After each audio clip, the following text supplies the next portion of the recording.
오늘 우리에게 주시는 하나님의 말씀 우리 같이 찾아보겠습니다. 신약성경 고린도후서 4장 7절 말씀부터 10절까지에 있는 말씀이 되겠습니다.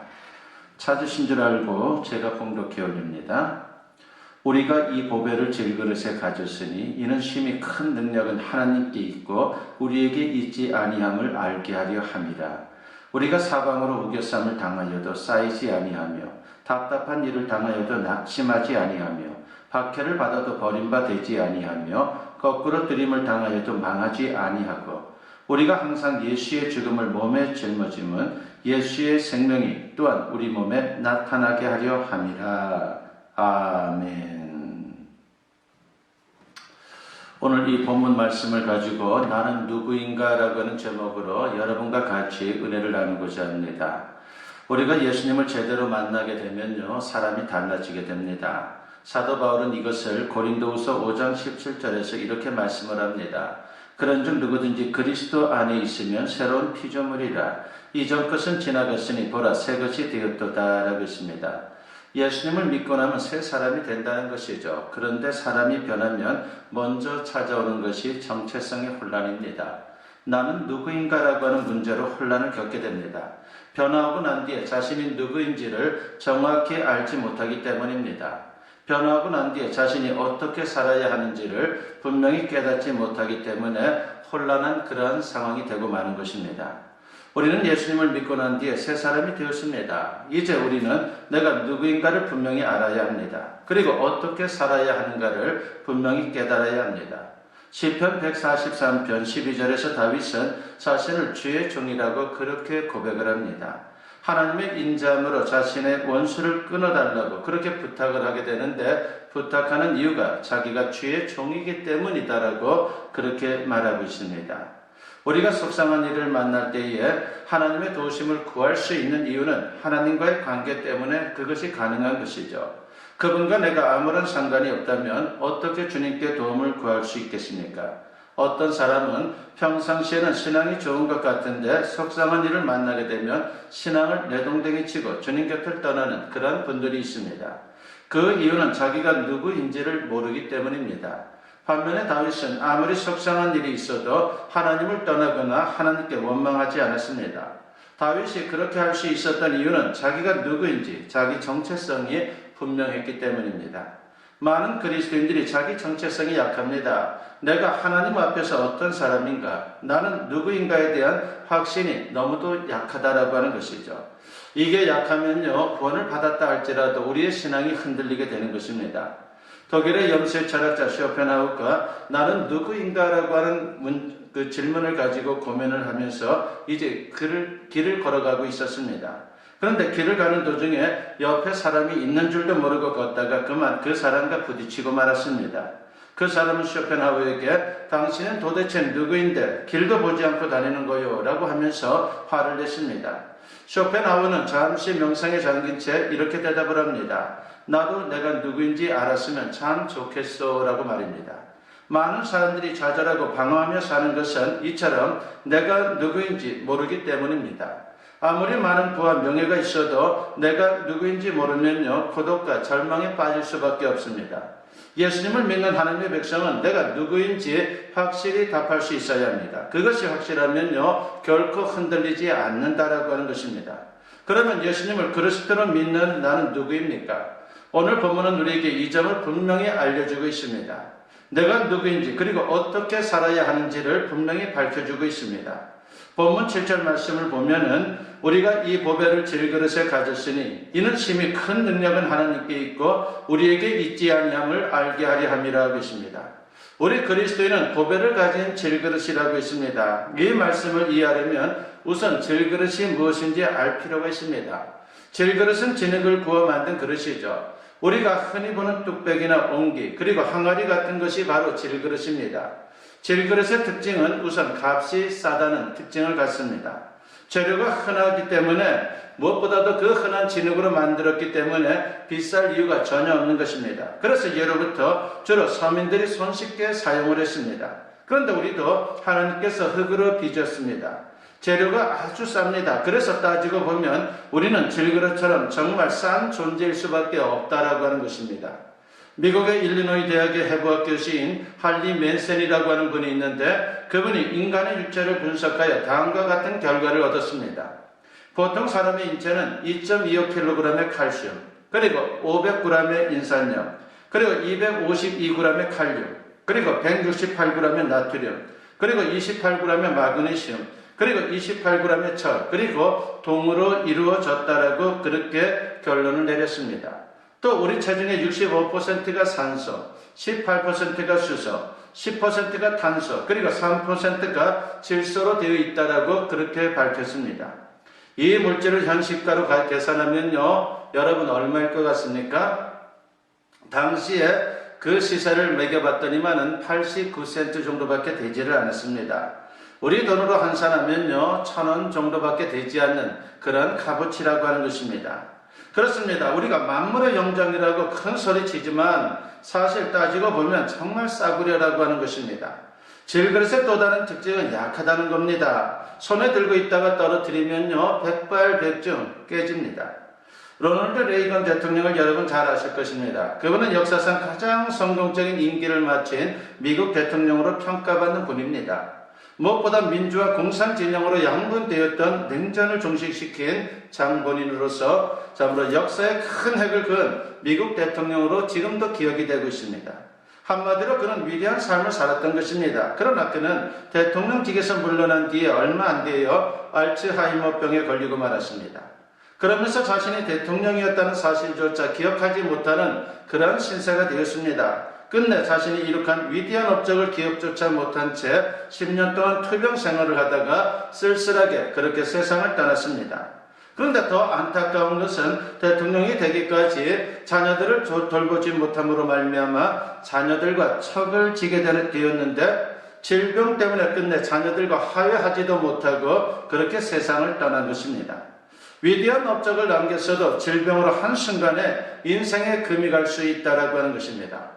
무엇보다 자식 문제로 늘 피할 수 없는 연약함이 그에게 있었다라고 하는 것을 우리는 또한 알게 됩니다.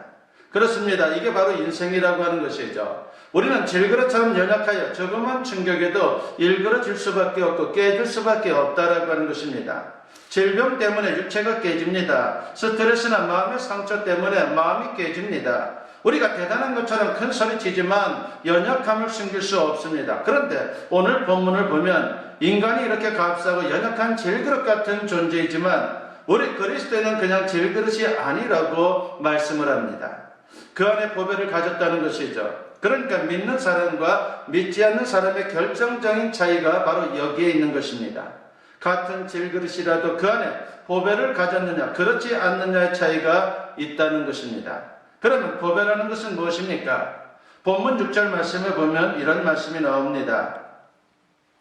어두운 데 빛이 빛이라 말씀하셨던 그 하나님께서 예수 그리스도의 얼굴에 있는 하나님의 영광을 아는 빛을 우리 마음에 비추셨느니라 하고 있습니다.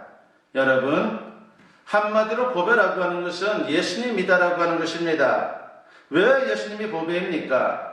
예수님은 하나님의 아들로서 그 무엇과도 비교할 수 없는 무한한 가치를 지닌 분이기 때문입니다. 그리고 예수님은 그 무엇으로도 파괴할 수 없는 강력한 힘을 가진 존재이기 때문입니다. 이렇게 볼 때 우리 그리스도인은 역설적인 존재라고 말할 수 있는 것입니다. 질그릇처럼 한없이 연약한 존재이지만 그 안에 보배를 가지고 있기 때문에 놀라운 힘을 발휘할 수 있는 존재, 그것이 바로 우리 그리스도인이라고 하는 것이죠. 비록 자신은 연약하지만 그 안에 계신 예수님을 의지할 때에 강력한 힘을 발휘할 수 있는 존재가 되는 것입니다. 오늘 본문 8절과 9절에 보니까 우리가 사방으로 우겨쌈을 당하여도 쌓이지 아니하며 답답한 일을 당하여도 낙심하지 아니하며 박해를 받아도 버림받지 아니하며 거꾸로 뜨림을 당하여도 망하지 아니하고 라고 했습니다. 여기에 보니까 네 가지의 힘겨운 상황을 말하고 있습니다. 첫 번째는 우겨쌈이라고 말씀합니다. 이것은 심각한 압박을 받음으로 몹시 괴로운 상황에 있는 것을 말하고 있는 것입니다. 두 번째는 답답한 일이 있다라고 했습니다. 무엇을 해야 할지 어떻게 해야 할지 몰라서 매우 당황스러운 상황에 있다는 것을 말하고 있는 것입니다. 세 번째는 박해입니다. 혹독한 핍박을 받아서 견디기 힘든 상황을 말하고 있는 것입니다. 그리고 네 번째는 거꾸로 들임입니다. 가장 낮은 것, 정말 부끄럽고 비참한 처지에 던져진 상황을 말하고 있는 것입니다. 그런데 이런 상황에서 질그릇으로서 우리는 넘어지고 깨질 수밖에 없다라고 하는 것입니다. 그러나 그 질그릇 안에 담긴 보배 때문에, 즉 성도들 안에 거하시는 예수님 때문에 결코 넘어지지 않고 승리할 수 있는 인생을 살아갈 수 있다라고 하는 것입니다. 초대 교부 중에 이제 크리소스톰이라고 하는 분이 있습니다. 크리소스톰은 로마 황제로부터 신앙을 포기하라고 하는 엄명을 받았지만은 죽어도 그리스도를 포기하지 않겠노라고 그렇게 다짐을 하고 황제에게 맞섰습니다. 그가 끝까지 신앙을 포기하지 않자 로마 황제는 그를 체포하라고 하는 명령을 내린 후에 신하에게 이렇게 지시를 했습니다. 그놈을 독방에 쳐넣어라. 아니 되옵니다. 기독교인들은 독방을 더 좋아합니다. 도대체 무슨 말이냐? 조용한 기도실로 여기기 때문입니다. 그렇다면 잔인무도한 악당들이 있는 곳에 집어넣어라. 그것은 더더욱 안 됩니다. 악당들을 전도해서 기독교인으로 만들기 때문입니다. 그렇다면 끌어내 목을 쳐라. 그건 더더욱 안 됩니다. 기독교인들은 순교를 최고의 영광으로 여기기 때문에 그것도 헛일이옵니다. 그들은 순교할 때 울지도 않습니다. 오히려 얼굴에 강체가 납니다. 아니, 그러면 그놈들을 어떻게 해야 한단 말이냐라고 하면서 참으로 그 결론을 내리지 못했다라고 하는 일화가 있습니다. 그렇습니다. 이것이 그리스도인입니다. 질그릇처럼 연약하지만 그 안에 보배신 예수님이 계시기 때문에 그 어떤 상황에서도 승리할 수 있는 인생을 살아갈 수 있다라고 하는 것입니다.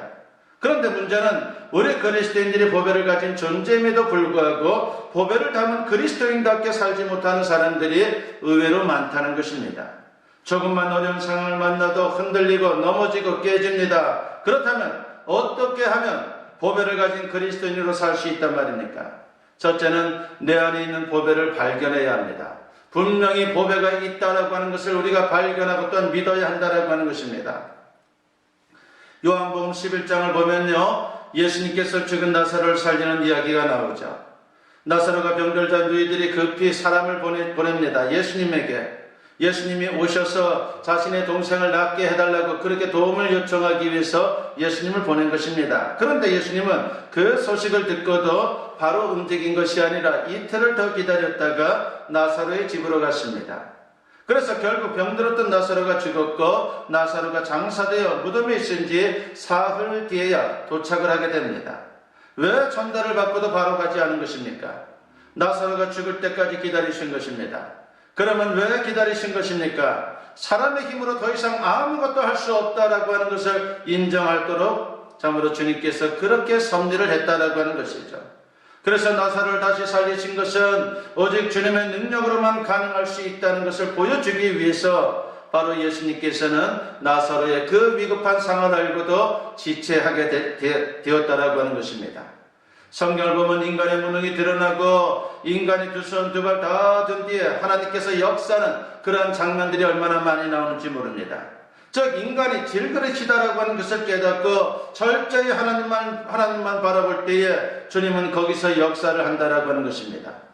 요한복음 2장에 보면요, 우리가 잘 아는 가나의 혼인잔치 이야기가 나옵니다. 혼인잔치를 벌인 주인은 많은 준비를 합니다. 음식도 준비하고 무엇보다 중요한 포도주도 넉넉하게 준비했습니다. 드디어 잔치가 시작되고 초대받은 하객들이 몰려옵니다. 모든 사람들이 결혼을 축하하며 기쁨과 흥겨움에 넘치는 그런 시간을 보냈습니다. 그런데 갑자기 포도주가 떨어졌습니다. 그 이유는 정확히 알 수 없지만 손님이 예상보다 많이 왔든지 아니면 포도주가 너무 맛이 있어서 필요 이상으로 많이 마셨든지 둘 중에 하나일 것입니다. 기쁨의 상징인 포도주가 떨어졌다라고 하는 것은 잔치의 파장을 의미하는 것입니다. 지금까지 극진하게 손님을 대접한 모든 노력이 헛수고가 될 수 있는 그런 상황이 되고 만 것입니다. 오히려 사람들을 불러놓고 포도주를 주지 않는다고 원성을 듣고 망신을 당할 수 있는 그런 상황이 되고 말았습니다. 참으로 낭패스러운 모습입니다. 우리가 아무리 준비하고 대처를 잘한다 할지라도 예기치 않은 문제는 언제든지 발생할 수 있다라고 하는 것입니다. 자신의 힘과 능력을 믿고 의지하는 자에게는 진정한 기쁨이 지속될 수 없다라고 하는 것을 우리에게 또한 말하고 있는 것입니다. 그래서 주님은 내가 연약할수록 귀하게 여기십니다. 우리의 약함 속에 주님은 더 큰 능력으로 역사하기 때문입니다.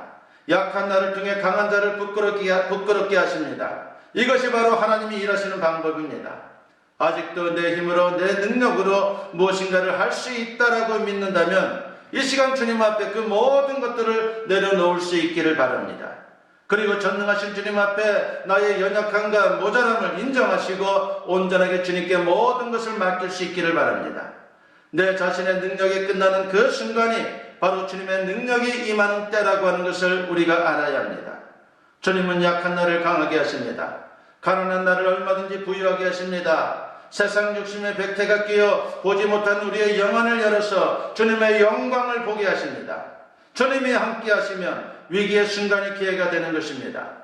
물이 포도주로 바뀌는 역사가 나타나는 것입니다. 내 능력의 한계를 인정하고 주님 앞에 내려놓는 순간이 바로 하나님의 능력이 내 안에 임하는 출발점이 된다라고 하는 것을 우리는 늘 기억하며 살아야 합니다.